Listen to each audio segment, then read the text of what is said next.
Don't Yes. you guys out the area for a while to see the traffic is coming and going? Well, you know what? I'm glad you asked that question, because if you remember when I alluded to this earlier, Shannon, I talked about there is a plethora of things that are supposed to be done before the SWAT team or the raid team hits the house. Things like, surveillance, identifying the location again, putting an advanced team out that's just watching the house for a couple of days, hours, sometimes depending on the severity of the case and the complexity of the case, weeks ahead, just watching who's going in, who's coming in at this time.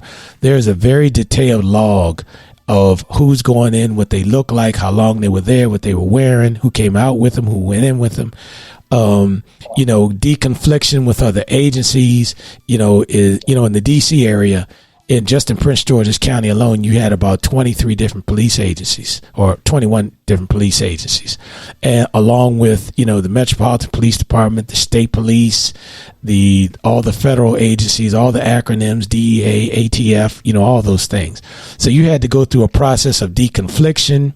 You check the jails to make sure your targets weren't already locked up. I mean, there was just a long list of things that were done before you kicked that door in. Now, whether all those things were done in this case, who knows, because they haven't really said. But I can guarantee you that some things were not done as efficiently as they should have been, just looking at the amount of that verdict that came out, that civil verdict. Now, that verdict certainly doesn't do anything to mitigate the pain and loss that family is going to suffer, because, $12 million isn't going to allow me to go down to Walmart and buy a new Breonna. That's just not going to happen. But I can tell you that they have probably looked at this thing 150 times in terms of how this thing was handled, or things that were done and that weren't done. I just think that as much as they do whatever it is they do, and to Shannon's point, I'm sure they had been staking this place out for quite some time. In fact, I think they talked about they had gotten all of their enough information by January, but they didn't go busting in until March. Why the long wait on the one hand? And sure. Two, it's hard for me to think when you come in and you got one shot and you return 22 shots. Sure. And what they talk about Hankerson being accused of was blindly firing 10 shots. He shot 10 of the shots himself into the apartment. And the police chief, I guess some time ago, maybe back in June or so this year, in a letter to him, to Hankerson firing him, the interim chief said, "I'm alarmed and stunned. You use deadly force in this fashion. The result of your actions seriously impedes the department's goal of providing the citizens of our city with the most professional law enforcement agency possible. I cannot tolerate this type of conduct by any member of the Louisville Metro Police Department." And so he was summarily fired. But still, the part of me that hits there is that how you go in and the care you take in making sure that you've dotted all the I's, crossed all the T's, done everything you should. I just can't help but think that if it were in another neighborhood, if the suspects were of another hue, that they would have made sure that he did everything that they could. If they gave a damn about the life of Black folks, you don't go in guns blazing, like that. If you cared about them, if in fact Black lives mattered, you wouldn't go in that fashion. And I get the drug culture is crazy, but again, to Shannon's point, you've been watching for a while. You know how the traffic is going in and out. You all know, even if there was drug dealing going on in there, it wasn't of any mass amount. So if the traffic isn't big or warranted, and they're not hanging out or partying in there or whatever, they knew who they were looking for, and it was not either of the two people who ended up affected. Well, one killed, and the other one At one point, the boyfriend had been arrested and they let him go.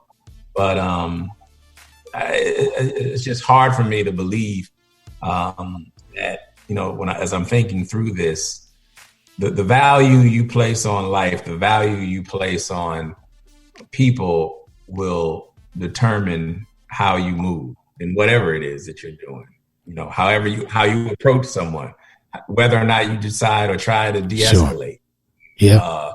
Or not. If you see somebody like, well, he's probably going to do something to me, so let me be ready. I'm sure they had their guns ready when they went to knock on this thing. And then as far as the no knock thing, so there was one witness or something that I think they talked to who said he did hear. Right. Knock. Well, what was that? If they had a no knock warrant, why did they need the knock? Or, why would you knock with a no knock warrant? Yeah, I saw that. Exactly. Yeah. So there's too many things that are funky.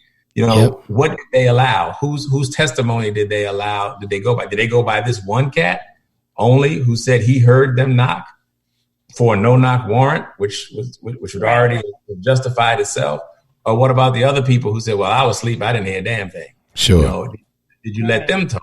But then I guess they could have said, well, it was a no knock warrant. We didn't have to knock. So that's probably why you didn't hear it. But everybody woke up to the gunfire. And it's tragic all the way around. But on the deeper sense, when you start to think, how would this have gone down? Would this been 22 bullets rained down on a house in a suspected dorm on a school, or I don't know, somewhere, a frat house somewhere off campus, if they thought there was some untoward crap going on there, would they bust those doors down? Sure. How would they have handled it? So for me, it still comes back to all the way around how they go through it. The value you place on a life determines I think how you go about the assumptions that are made beforehand, how you go into a place. I think it makes a difference. I agree. And then how they tried to cover up stuff afterwards. Just the mother looking for her daughter. Oh, she's at the hospital. Oh, no, she's still at the apartment. Just that, like them just kept covering up different stuff, and it wasn't done correctly at all in any sense. And being a mother, to come to the scene where someone called and told me my daughter was shot, and getting there, and then they're sending me on a goose chase all around town looking for her, that just heightens my anger for this whole situation. Yeah, and you can't justify that. And, Shannon, you and Thinbad raised some great questions. And when we get back on the other side of this thing, we're going to talk about some things. We have some comments. I know, Shannon, you've been getting messages. I have some messages. And so you guys have really been lighting this thing up. So when we get back, we're going to talk about this a little more in depth, and we want to hear from you. You can also give us a call at 240-508-8095. That's 240-508-8095. We look to hear from you, and we'll be right back. Chaser Talk Radio. Other shows water down the issues. We only serve the hard stuff. Black Lives Matter. Black Lives Matter. It's because of that historical trauma that goes back so many generations. Or even a fundamental form of racial justice. We are tired. Guys, we're tired. And we are frustrated. And racism. This is a critical time for us. Black Lives Matter. Black Lives Matter. Anyone else? You could be spreading the coronavirus without realizing you have it. So do your part and stay home. It's important to limit in-person interaction with anyone outside of your immediate household, but phone and video chat are safe ways to connect. It's also important to limit social gatherings. If you need essential items like food and medicine, try using a delivery service. If you must leave your house for essential items, or if you want to take a walk for exercise, make sure to wear a cloth face covering. Stay at least 6 feet away from other people. Try not to touch frequently touched surfaces like light signals, street signs, or benches. And wash your hands with soap and water for at least 20 seconds as often as possible. This advice applies to people of any age, including teens and younger adults. It takes all of us to slow the spread of the coronavirus, so stay home unless absolutely necessary. Visit coronavirus.gov for the latest information. Are you watching how fast you're going? I didn't know I was speeding. I was going down a hill. Speed? I didn't see the sign. I don't think so. But nobody else is on the road. My foot fell asleep. I gotta pick up my kids at daycare. Is it because I'm driving a red car? I didn't see you. My wife's going into labor, sir. I didn't know. I was looking at a different gauge. I'm not really from around here. Something must be wrong with the speedometer. Trust us, we've heard it all. Now hear this. There's no excuse for speeding. But I always go this fast. How many times have you wanted to make a change? Change in our schools, in our environment, and in our relationship with other countries? Well, guess what? You can make that change. All you have to do is vote for the people who you feel will bring about these changes. It is not enough to complain or just hope that things will get better.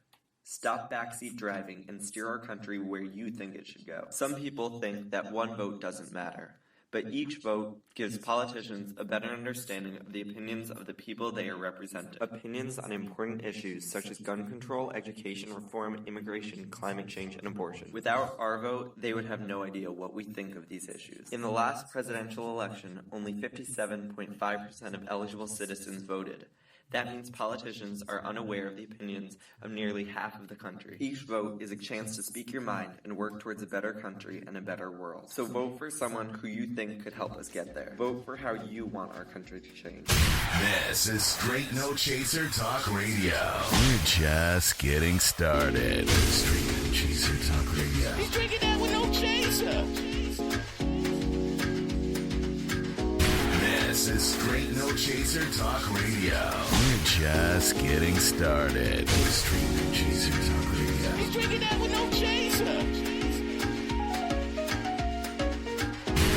This is Straight No Chaser Talk Radio. We're just getting started. Straight No Chaser Talk Radio. He's drinking that with no chaser.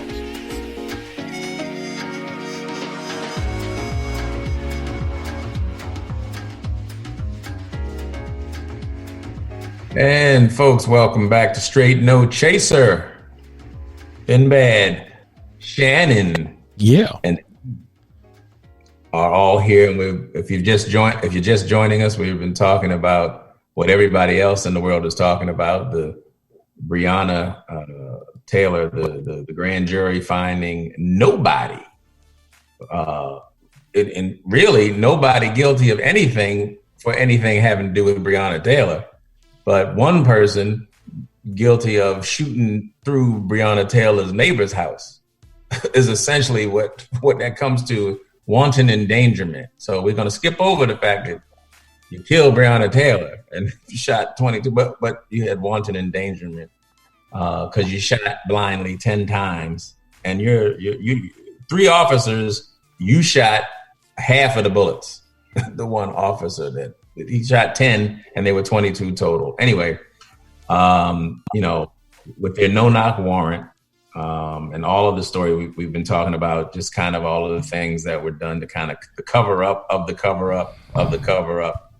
And at the end of the day, no drugs were found on the property. That's something else there. So you have one person dead, another one arrested at the time, and then no drugs found on the property, and you shot up somebody else's, the neighbor's house. Mm-hmm. And you get one officer that gets charged with wanton endangerment.